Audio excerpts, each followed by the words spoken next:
শবে বরাত সম্পর্কে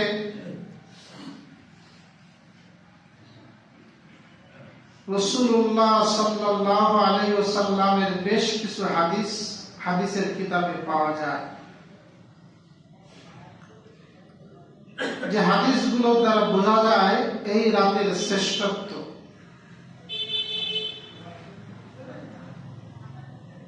এটা আল্লাহ সুবহানাহু ওয়া তাআলার একটা বিশেষ নিয়ামত, যে আল্লাহ তাআলা বছরে দুই একটা রাত এমন রেখেছেন বিশেষ করে, যেই রাতে আল্লাহ রাব্বুল আলামিন অধিক সংখ্যক ব্যক্তিবর্গকে গুনাহ থেকে মাগফিরাত দান করেন। আরবিতে শব মানে হলো রাত, বরাত অর্থ হলো মুক্তি।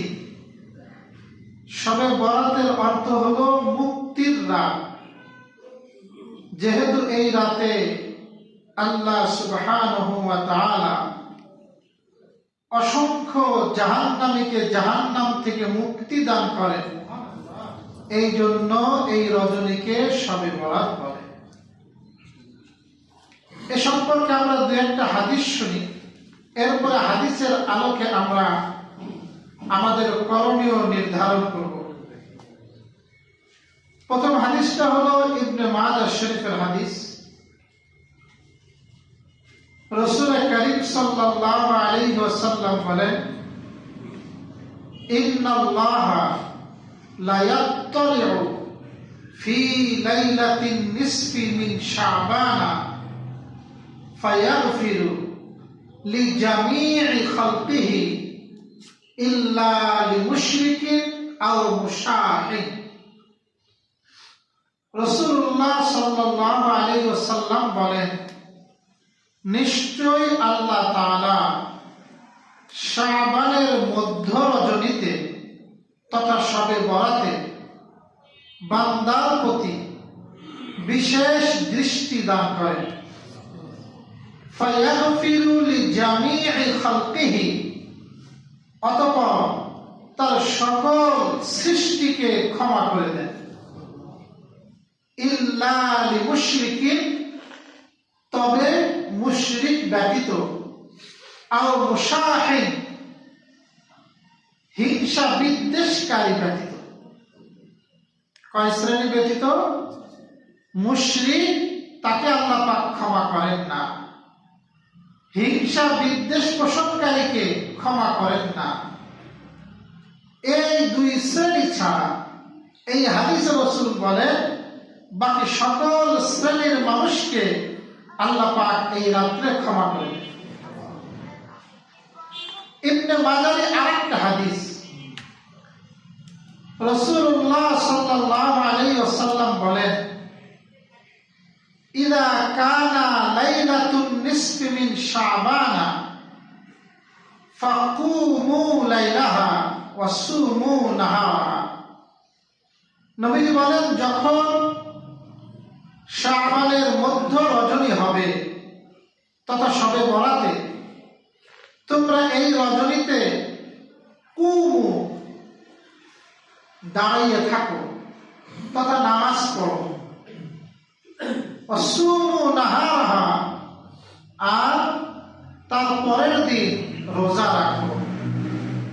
ফাইন্নাল্লাহা আযজা ওয়া জাল্লা, কেননা আল্লাহ সুবহানাহু ওয়া তাআলা ইয়ানজিলু ফিহা লিগুরুবিশ শামসি ইলা সামাঈদ দুনিয়া, কেননা আল্লাহ তাআলা এই দিনের সূর্য অস্ত যাওয়ার পরে বান্দা অতি নিকটবর্তী হয়ে যান। ফায়াকুলু, আর বলেন, আলা মিন মুস্তাগফিরিন ফাআগফির লাহ, আছে কি তোমাদের মধ্যে কোনো গুনাহ করে আমার কাছে ক্ষমা প্রার্থী, আমার কাছে ক্ষমা চাও, আমি আল্লাহ তোমাদেরকে ক্ষমা করে দিই। আলা মিন মুস্তারজিকিন ফাআরযুকানা, আছে কি কোন রিজিক অন্য অন্বেষণকারী, আরে আমার কাছে রিজিক চাও, আমি আল্লাহ তোমাকে রিজিক দান করব। আলা মিন মুবতালা, আছে কি কোন বিপদগ্রস্ত, অসুস্থ, প্রেশান, এমন কোন বিপদগ্রস্ত ব্যক্তি আছে কি? আরে আমার কাছে সাহায্য চাও, আমার কাছে শিফা চাও, আমার কাছে বিপদ থেকে উদ্ধার চাও। আরে চাও না, আমি আল্লাহ তোমাকে সে বিপদ থেকে উদ্ধার দান করব, তোমাকে শিফা দিব। আলা কাজা আলা কাজা হাত্তা ইয়াতলুআল ফজর, এভাবে আল্লাহ তাআলা ডাকতে থাকে একেবারে ফজর উদিত পর্যন্ত। এই মুহূর্তের মধ্যে যারাই আল্লাহর কাছে চায়, আল্লাহর কাছে রোনাজারি করে, আল্লাহর কাছে মাগফিরাত কামনা করে, যা চায় আল্লাহ পাক তাকে সেটা দান করে। 3 নম্বর হাদিস, শাহ ওলিউল্লাহ মুহাদ্দিস দেহলভী তার মা সাবাতা বিসুন্নাহ হাদিসের মধ্যে আছে যে রাসূলুল্লাহ সাল্লাল্লাহু আলাইহি ওয়াসাল্লাম একবার আম্মা জান আয়েশা সিদ্দিকা রাদিয়াল্লাহু তাআলা বাড়িতে ছিলেন। যত সময় দুইজন শুয়ে পড়ছেন, কিছুক্ষণ পর নবীজি উঠে গেলেন বিছানা থেকে। আম্মা জান আয়েশা সিদ্দিকা তখনও সজাগ, কিন্তু নবীজি তার ঘুমের যেন কোনো ব্যাঘাত না ঘটে খুব আস্তে উঠলেন, আস্তে করে জুতোটা পরলেন, আস্তে করে দরজাটা খুললেন। রাসূলের সুন্নাহ যে বাড়িতে যারা ঘুমিয়ে থাকবে যত সম্ভব তাদের বিরক্ত না করা। এই জন্য আল্লাহ রাসূল যখন সফর থেকে ফিরতেন রাত হয়ে যাইত, রাসূল ওই সময় বাড়িতে ঢুকতেন না। রাসূল মসজিদে চলে যাইতেন, মসজিদে থাকতেন, ফজর পড়ে ইশরাক করে সাহাবীদের সাথে কথাবার্তা বলে এরপর ঘরে যাইতেন। এটা রাসূলের আম অভ্যাস ছিল। রাসূল খুব আস্তে করে জুতা খুললেন, জুতা পরলেন, দরজা খুললেন আর হাঁটতে লাগলেন। আম্মা জান আয়েশা সিদ্দিকা রাদিয়াল্লাহু তাআলা আনহা বলেন, আমিও কিছু হাঁটতে লাগলাম। দেখে আমি রাসূলকে লক্ষ্য করলাম, রাসূল সোজা চলে গেছেন মদিনার কবরস্থান, বাকি কবরস্থান একবার মসজিদ নববীর সাথেই প্রায় বলা যায়, সেখানে আল্লাহ রাসূল চলে গেছেন আর হাত তুলে আল্লাহর কাছে দোয়া করতেছেন। ইস্তাগফিরু লিল মুমিনিনা ওয়াল মুমিনাত ওয়াশ শুহাদা। নবীজি হাত তুলে মুমিনদের জন্য, মুমিনা নারীদের জন্য, শহীদদের জন্য আল্লাহর কাছে মাগফিরাত কামনা করতেছে। কি কামনা করতেছে? অনেকে মাগফিরাত কামনা করলে বিরক্ত হয়, আমার উনি কি কোনো অন্যায় করছে নাকি, তার জন্য মাগফিরাত কামনা করতেছেন কেন? সে তো অনেক বড় ব্যক্তি, তার মাগফিরাত কামনা করা যাবে না। তার কি বলতে বলে? একজন মানুষ মারা গেলে তার জন্য সবচেয়ে বড় দোয়া হলো ক্ষমা প্রার্থনা করা। কি প্রার্থনা করা? কারণ প্রতি মানুষের ভুল ত্রুটি থাকে, কিন্তু অনেক মানুষ বোঝে না।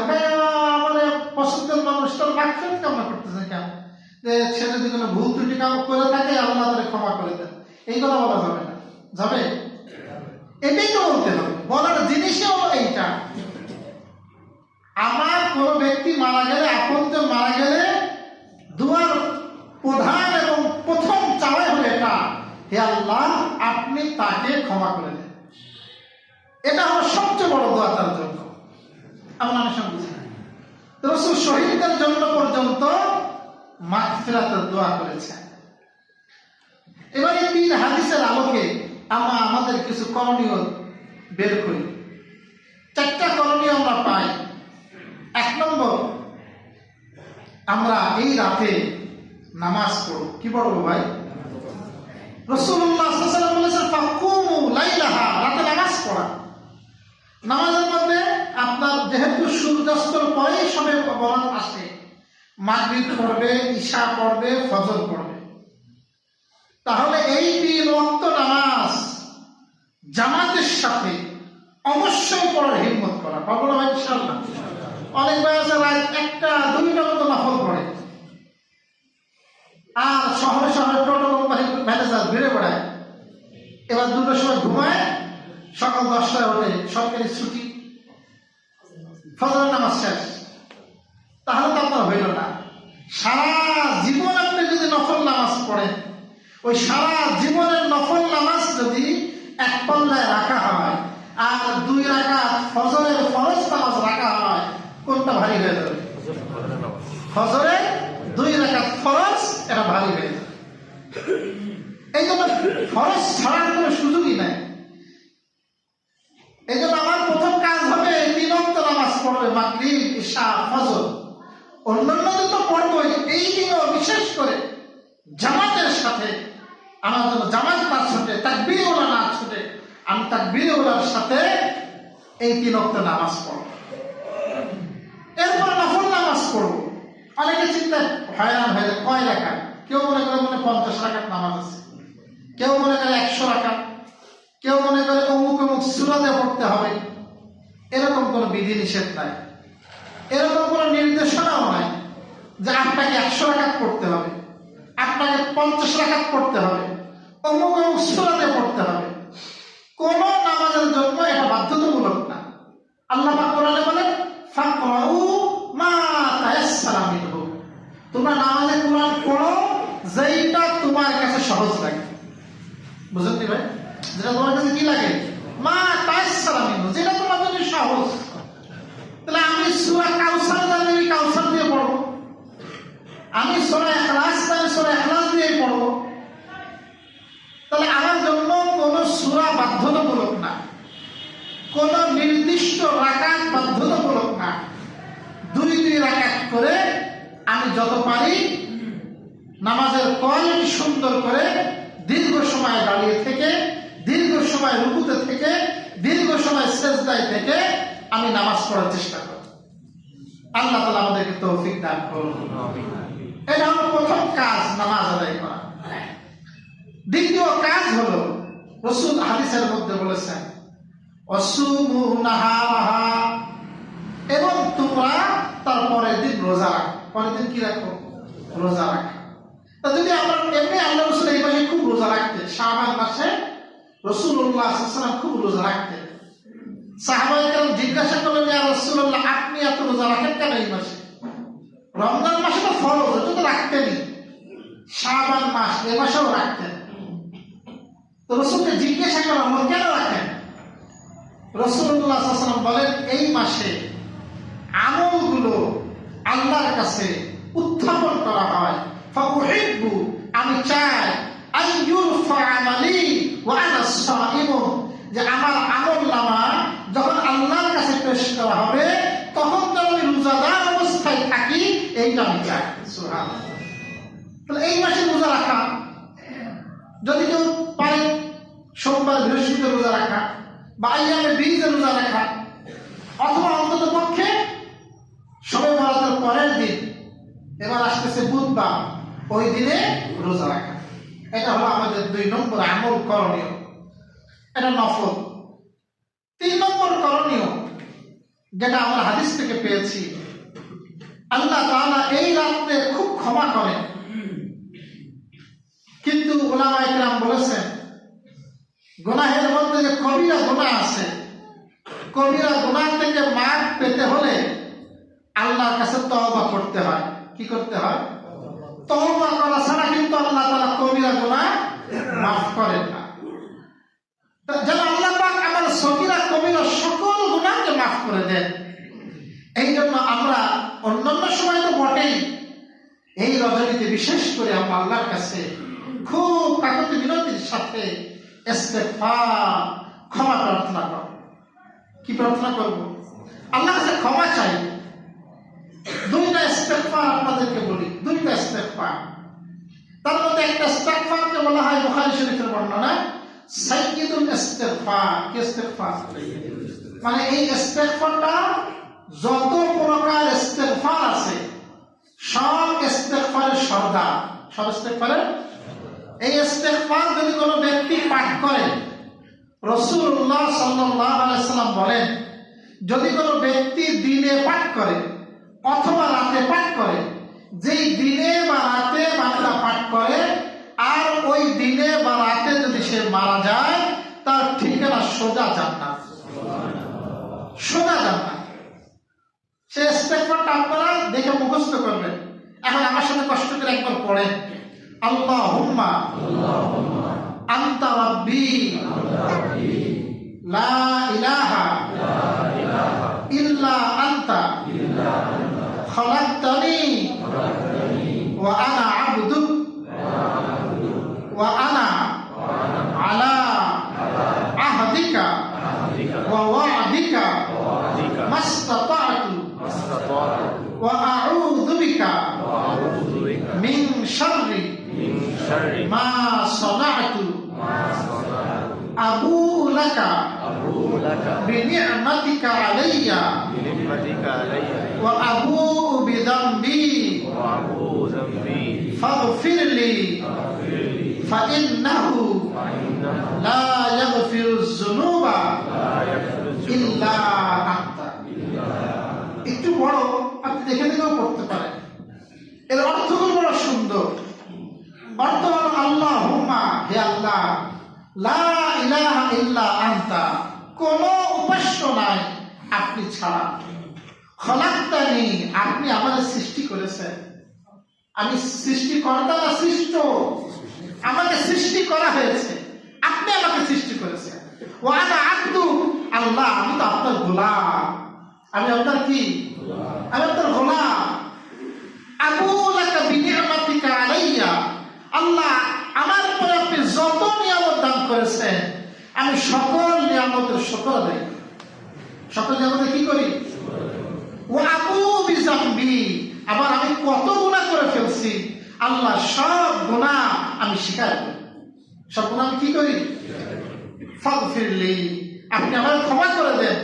ফাইন্নাহু লা ইয়াগফিরুয যুনুবা, কেননা গুনাহ কেউ ক্ষমা করতে পারে না ইল্লা আনতা, কে ছাড়া? আপনি ছাড়া। আপনি ছাড়া আমার গুনাহ কেউ মাফ করতে পারবে?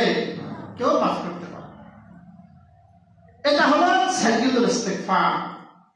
আমরা ইস্তিগফারটা মুখস্থ করব, এটা বুখারী বর্ণনা। আরেকটা ইস্তিগফার আছে, এর থেকে একটু সংক্ষেপ, এটা তিরমিজিতে আসছে। রাসূল কারীম সাল্লাল্লাহু আলাইহি ওয়াসাল্লাম বলেন, এই যে সংক্ষেপ ইস্তিগফারটা পাঠ করব এখন, রাসূল বলেন, যদি কোনো ব্যক্তি সকালে অথবা রাতে, না এটা হাদিসের মধ্যে রাতে শোয়ার আগে, রাতে বিছানায় শোয়ার আগে, ঘুমানোর আগে মাত্র 3 বার পাঠ করে, কয়বার? আর তার গুনাহ যদি সমুদ্রের ফেনা পরিমাণ হয়, কি পরিমাণ? অথবা সারা বিশ্বে যত গাছপালা আছে এই গাছপালার পাতা সংখ্যা পরিমাণ হয়, অথবা আলেজ একটা মরুভূমি, আলেজ একটা কিসের নাম? এই মরুভূমির যত বালুকণা আছে এই বালুকণা সম পরিমাণ যদি তার গুনাহ হয়, রাসূল বলেন তাহলেও তার গুনাহকে মাফ করে দেওয়া হয়। এত শক্তিশালী ইস্তিগফার। আপনি একটু পড়েন কষ্ট করে, আস্তাগফিরুল্লাহাল আযীম আল্লাযী লা ইলাহা ইল্লা হুয়াল হাইয়ুল কাইয়্যুম ওয়া আতুবু ইলাইহি। এই হলো ইস্তিগফার। এটা হলো ঘুমানোর আগে কয়বার পড়া? 3 বার পড়া। এটাও যদি না পারে, সর্বসংক্ষেপ ইস্তিগফার আস্তাগফিরুল্লাহ। কি ইস্তিগফার? এইটাও আমরা বলতে পারবো, আস্তাগফিরুল্লাহ আস্তাগফিরুল্লাহ। এটা আমরা সবসময় পড়বো, সকাল সন্ধ্যা পড়বো। বিশেষ করে এই রাত্রে, এই শবে বরাতে আমরা আল্লাহর কাছে খুব কাকুতি মিনতির সাথে আল্লাহর কাছে ক্ষমা চাইবো। আল্লাহ তাআলা আমাদেরকে আমল করার তৌফিক দান করুন। 4 নম্বর আমল, এই রজনীতে বেশি বেশি করে আল্লাহর কাছে দোয়া করা। কি করা? খুব দোয়া করা। রাসূল দোয়া করেছেন, আমরাও দোয়া করি। সবার জন্য দোয়া করব, সকল উম্মতের জন্য দোয়া করব, শহীদদের জন্য দোয়া করব। আল্লাহ তাআলা আমাদেরকে তৌফিক দান করুন। এইগুলো হলো আমাদের জন্য করণীয়। আর বর্জনীয় যেটা প্রথম হাদিস আপনাদেরকে শোনাইছি, এই রাতটা এত মহিমান্বিত রাত হওয়া সত্ত্বেও এই হাদিসে রাসূল বলেছেন দুই শ্রেণীর ব্যক্তির মানুষের ক্ষমা নাই। কয় শ্রেণী? তার মধ্যে প্রথম শ্রেণী ইল্লা লিল-মুশরিক, শিরককারীর জন্য কি নাই? এই জন্য আমরা কোন প্রকার শিরকের সাথে সাদৃশ্য রাখে এমন সকল কাজ থেকে দূরে থাকবো। আল্লাহ আমাদের তৌফিক দান করুন। শিরকের সাথে আমাদের কোনো সম্পর্ক নাই। আমরা এক আল্লাহ বিশ্বাসী, একত্ববাদে বিশ্বাসী, আল্লাহ সকল ক্ষমতার মালিক, এই কথা আমরা মনে প্রাণে বিশ্বাস করি। কে সকল ক্ষমতার মালিক? আল্লাহ সকল ক্ষমতার মালিক। কুলিল্লাহুম্মা মালিকাল মুলক, হে রাসূল আপনি বলে দিন নিশ্চয় আল্লাহ সকল ক্ষমতার মালিক, রাজাধিরাজ, সকল বাদশার বাদশা। তুতিল মুলকা মান তাশা ওয়া তানজিউল মুলকা মান তাশা। এত ক্ষমতার মালিক, আপনি বলে দেন আল্লাহ যাকে চান তাকে ক্ষমতার মস্তদে আসীন করেন, আবার যার প্রতি তিনি নারাজ হন তাকে তার থেকে ক্ষমতাকে ছিনিয়ে নেন। তো সবকিছু মালিককে আল্লাহ। আল্লাহ সকল ক্ষমতার মালিক। জনগণ, আল্লাহ সমস্ত ক্ষমতার মালিক, এটা বলা হয়েছে, এটা শিক্ষা দেওয়া হয়েছে। আর দুই নম্বরে বলা হয়েছে এই হাদিসের মধ্যে মুশাহিদ, মুশাহিদের ক্ষমা নাই, হিংসা বিদ্বেষকারী। কি পেশাকারী? হিংসা বিদ্বেষ, এটা খুব জঘন্য। হাদিসের মধ্যে আসছে রাসূল কারীম সাল্লাল্লাহু আলাইহি ওয়াসাল্লাম বলেন প্রতি সোমবার আর প্রতি বৃহস্পতিবার, একটা বাৎসরিক তো শাবান মাসে আমলনামা পেশ করা হয়, আর সাপ্তাহিক প্রতি সপ্তাহে দুইবার সোমবার আর বৃহস্পতিবার আমলনামা আল্লাহর কাছে পেশ করা হয়। অথবা আল্লাহ সুবহানাহু ওয়া তাআলা বান্দা, সকল বান্দা অপরাধগুলোকে ক্ষমা করে দেন। তবে যারা ওই দুই ব্যক্তি একে অপরের প্রতি বিদ্বেষ রাখে, মনের মধ্যে শত্রুতা রাখে, হিংসা রাখে, এই দুই ব্যক্তির ব্যাপারে আল্লাহ পাক বলেন যতক্ষণ তারা নিজের আপোষে মিলে না যাবে আমি আল্লাহ তাদেরকে ক্ষমা করব না। বিদ্বেষ পোষণকারী কত জঘন্য, আল্লাহ ক্ষমা করেন না।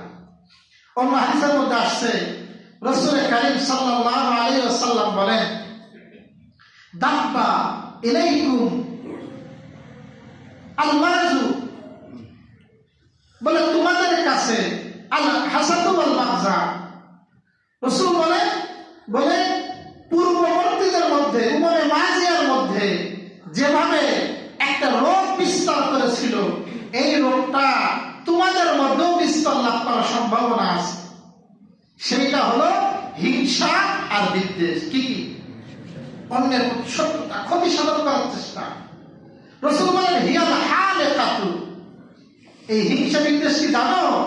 এটা হলো মুন্ডনকারী। কি কারী? রাসূল বলেন লা আকুলু তাহলিকুশ শা'রা, আমি একথা বলি না এই হিংসা বিদ্বেষ মানুষের চুল মুন্ডায় দেয়, ওয়ালাকিন তাহলিকুদ্দীন। রাসূল বলেন হিংসা বিদ্বেষ এত খারাপ যে এটা মানুষের দিনদারি, তার আমল সব নিশ্চিহ্ন করে দেয়। রাসূল বলেন ওয়াল্লাযী নাফসি বিয়াদিহি, ওই সত্যর কসম যার হাতে আমার প্রাণ, লা তাদখুলুল জান্নাতা হাত্তা তুমিনু, তোমরা জান্নাতে প্রবেশ করবে না যতক্ষণ না পর্যন্ত ঈমান আনবে।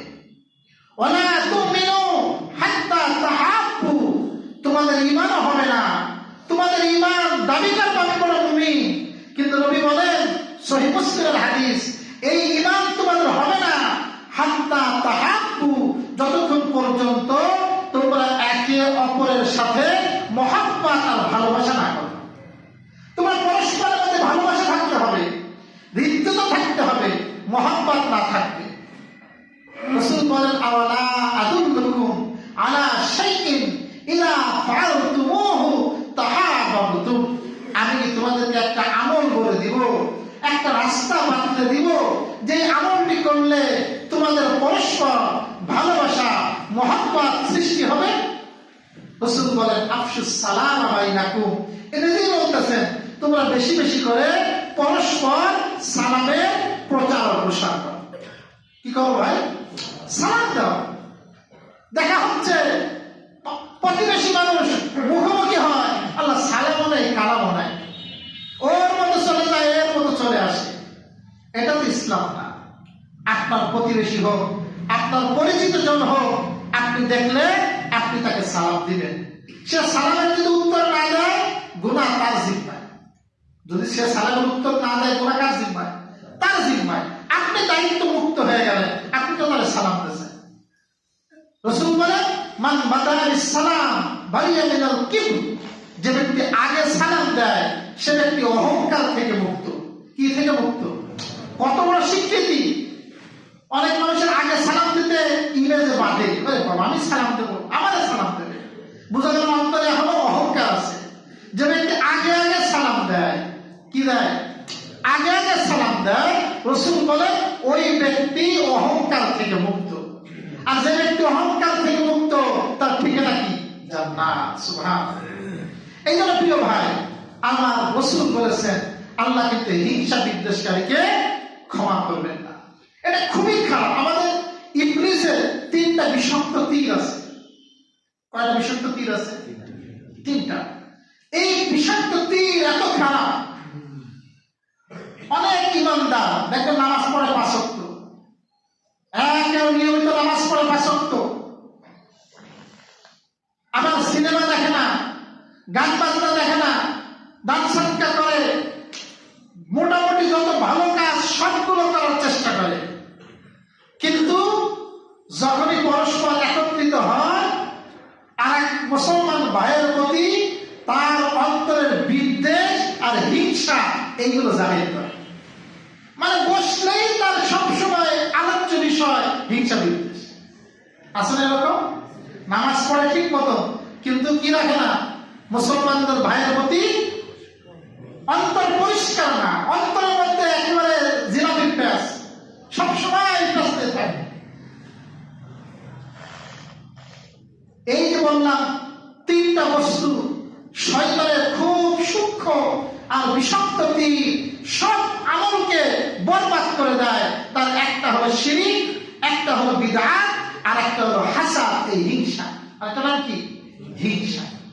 এই জন্য একজন মুসলমান হয়তো কোনো কারণে নামাজ পড়ে না, আপনি ওই ভাইয়ের প্রতি বিরক্ত হবেন, ঠিক আছে নামাজ পড়ে না, কিন্তু এই কারণেও আপনি তার সাথে শত্রুতা করবেন, দুশ্মনী করবেন, হিংসা পোষণ করবেন, এটা ইসলাম সমর্থন করে না। তাহলে এই নামাজ পড়ে না সে কারণেও আপনি দুশ্মনী করতে পারবেন না, হিংসা করতে পারবেন না। সে নামাজ পড়ে আপনার বিরক্ত লাগবে, একটু ঠিক আছে, কিন্তু এর বেশি কিছু পারবেন না।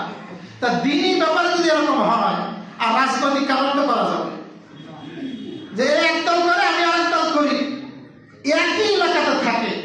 আর আল্লাহ সুবহানাহু ওয়া তাআলা মানুষকে সৃষ্টি করেছেন চিন্তার চেতনা বৈপরীত্য দিয়ে।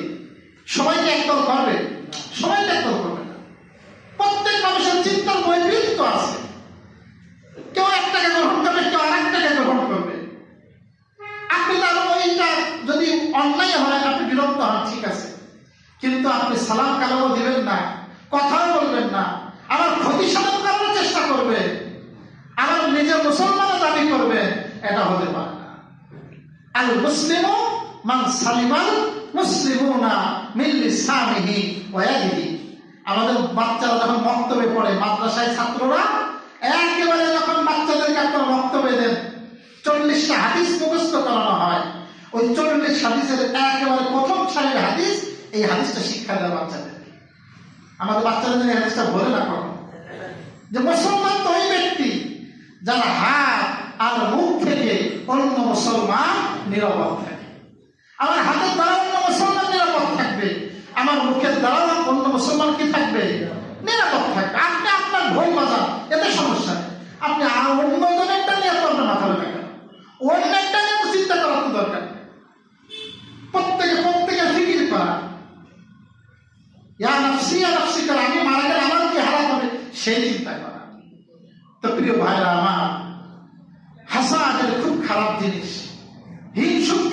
ক্ষমা করেন না।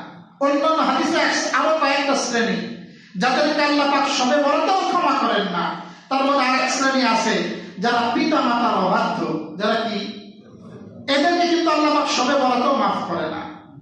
এই জন্য যে সমস্ত সন্তান, অনেকে সন্তান সংসারে আলাদা হয়ে গেলে অনেক সময় আলাদা হয়ে যায়, আলাদা হাড়ি পাতিল হয়, আলাদাভাবে থাকে, এবার বাপের সাথে সম্পর্ক ছিন্ন হয়। আপনি আলাদা হতে পারেন, কিন্তু আপনার মহব্বত থাকতে হবে, সম্পর্ক রাখতে হবে। আপনি খুব নামাজে আসেন, হ্যাঁ, খুব দান সৎকা করেন, আবার আপনার আব্বা আম্মা আপনার বলে নারাজ, তার সাথে আপনি খেদমত করেন না, এই রাত্রে সব মানুষ ক্ষমা পাবে, আপনি ক্ষমা পাবেন না। এই জন্য সম্পর্ক ঝালাই করেন, সম্পর্ক মাপসান, তার পা ধরে আল্লাহ আপনার মর্যাদা বাড়ায় দেবে। মা বাবার পা ধরলে মর্যাদা কমে না বাড়ে? মর্যাদা বাড়ে, আল্লাহ মর্যাদা বাড়ায় দেবে ইনশাআল্লাহ। তো এই জন্য প্রিয় ভাইরা আমার, মা বাবার অবাধ্য এদেরকে আল্লাহ ক্ষমা করবেন না। চতুর্থ নম্বর, যারা মানুষকে হত্যা করে, মানুষকে কি করে? হত্যাকারী। এই হত্যাকারীকেও কিন্তু আল্লাহ পাক, খুনি, এই রাত্রে আল্লাহ মাফ করে। আপনি সারাদিন কাঁদবেন, মাফ হবে না। খুনিকে আল্লাহ পাক এই রাত্রেও মাফ করেন না। পঞ্চম নম্বর, যারা আপনার টাকনোর নিচে কাপড় পরিধান করে, ইসবাল, এটাও হাদিসে আসছে, টাকনোর নিচে কাপড় পরিধান করে, এদেরকে আল্লাহ পাক এই রাত্রে মাফ করে। এটা কিন্তু কবিরা গুনাহ, টাকনোর নিচে কাপড় পরা, এটা কবিরা গুনাহ, একেও আল্লাহ পাক এই রাত্রে মাফ করেন। তো বেশ কিছু শ্রেণী আছে আল্লাহ পাক ক্ষমা করেন না, ওইগুলো থেকে আমাদেরকে বাঁচতে হবে। আল্লাহ পাক আমাদেরকে তৌফিক দান করুন। এই রাত্রে যেহেতু অনেক মুরব্বী যারা আমাদের চলে গেছে, আমরা মাগফিরাত কামনা করি। তো মাগফিরাত ইসালের সওয়াবের জন্য দোয়া করা যায়, গরিব মিসকিনকে দান সদকা করা যায়। কোন এলাকার সময় হয়তো প্রচলন ছিল, ওই জামানায় রুটি খাইতো মানুষ, হালুয়া রুটি বানাইতো। এখন তো ইসলাম হয়ে গেছে, হালুয়া রুটি বানাতো। এখন আমাদের মা বোনরা সারা রাত শুধু হালুয়া আটা বলে আর হালুয়া বানায়। তো ইবাদত করবে কোন সময়? তো এইগুলো করতে গেলে তো ইবাদত ছুটে যাবে। হালুয়া রুটি এটা রসম, এটা শরীয়তে বলে দেওয়ার কিছু না। আপনি বিরিয়ানি খান, আপনি হালুয়া রুটি খাবেন, আপনি এই জন্য এই রাত্রে এইগুলো করে সময় নষ্ট না করা, ইবাদতের মধ্যে সময় কাটানো। আল্লাহ তাআলা আমাদেরকে তৌফিক দান করুন। আমিন ওয়া আখিরু দাওয়ানা আলহামদুলিল্লাহি রাব্বিল আলামিন।